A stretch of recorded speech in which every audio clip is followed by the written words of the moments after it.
at the second mechanism of hormone action, which is the second messenger C cyclic A adenine M mono P phosphate that's involve another type of hormone, which is the non-steroid hormone. So this is opposite from the first hormone, which is the steroid hormone. Example is glucagon.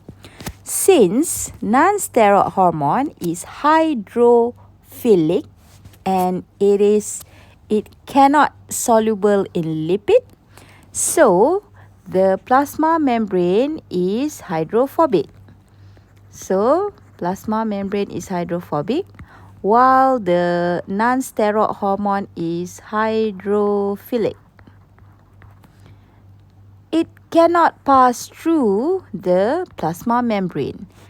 In order for this non-steroid hormone to make its action, the receptor needs to be on the outside, facing the outside, located out from the plasma membrane. So this is the receptor.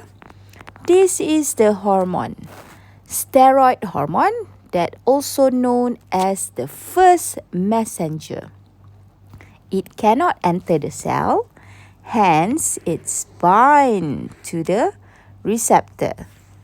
Once it bind to the receptor, it will form hormone receptor complex on the plasma membrane. This receptor is very special because it has link with G protein. G protein is like a switch, internal switch inside the cell. Is going to act and respond to the receptor, also known as G protein couple receptor or link receptor. Once the hormone receptor complex is formed, it's going to activate the gene protein. Activate means we turn the G protein on. We make it responsive. So now, G proteins needs a source of energy, which is GTP, to be activated.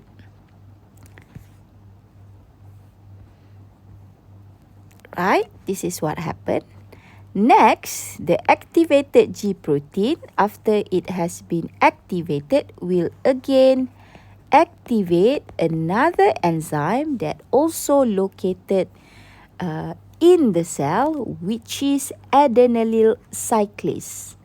Adenylyl cyclase, how do you know is an enzyme? Because the end of its name, we have ASE, adenylyl cyclase.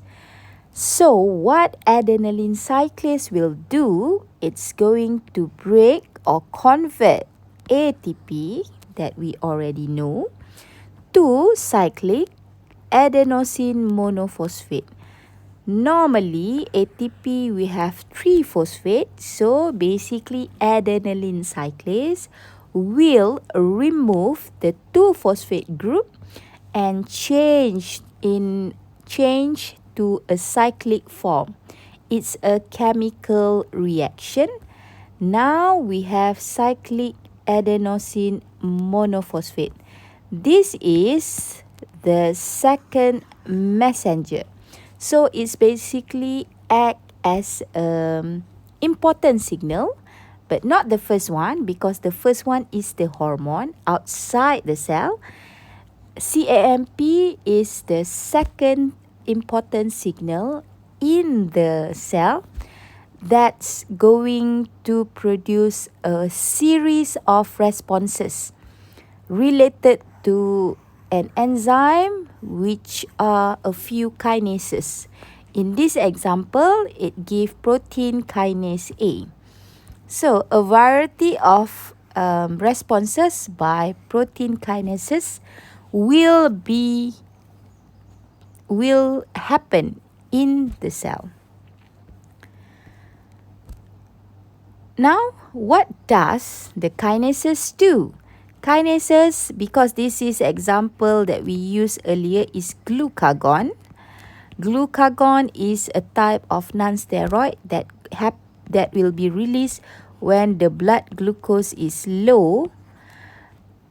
Kinases basically will stimulate glycogenolysis, where the glycogen will be break down to glucose in order to increase the glucose because the